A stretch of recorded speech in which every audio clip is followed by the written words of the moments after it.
Hi, everyone. So I've gotten a few questions about how do students see what you're sharing on Google Classroom.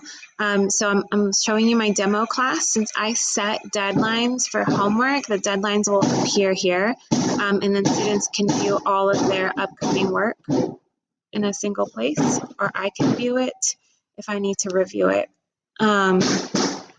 So if I am trying to assign something, I'll go to classwork and then I'm going to go and create an assignment, right?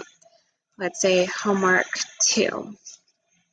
If I want to add anything, if I add a file, okay, so if I add a file from my devices, let's say I want them to do this, right? If I add a file, not a Google file, and I hit upload,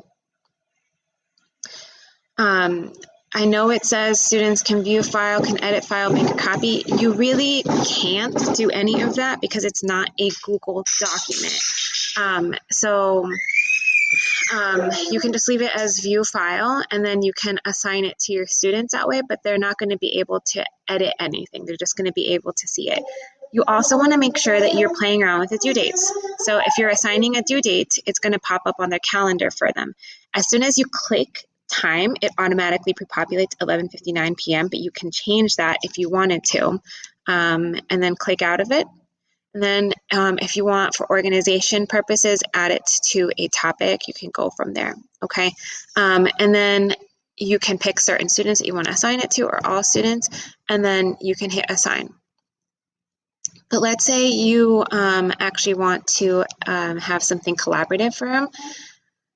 You want to go to a Google Drive. Hopefully it's something that you've been sharing with the Google Drive. So I'm going to search for IB Stats Project. Okay.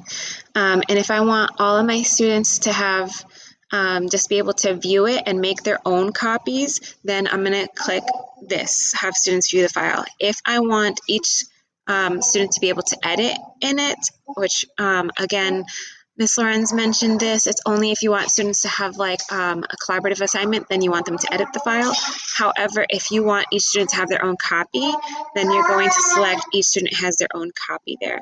You don't need to play with the editing rights of the actual document in order for that to happen, because as soon as you hit the share there, you'll see something like this that says shared with 2 people.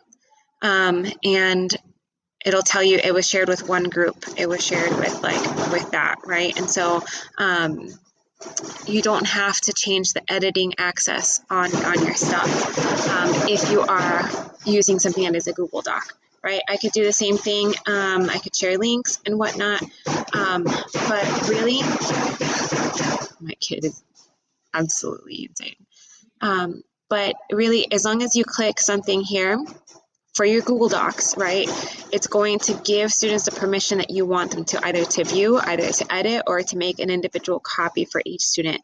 This is particularly good if you want students to type their answers into a single document and maintain consistency, and then the students can just turn in their work that way. Okay, so hopefully that answers that question of like how students see certain things on their Google Docs. Okay, any other questions, let me know.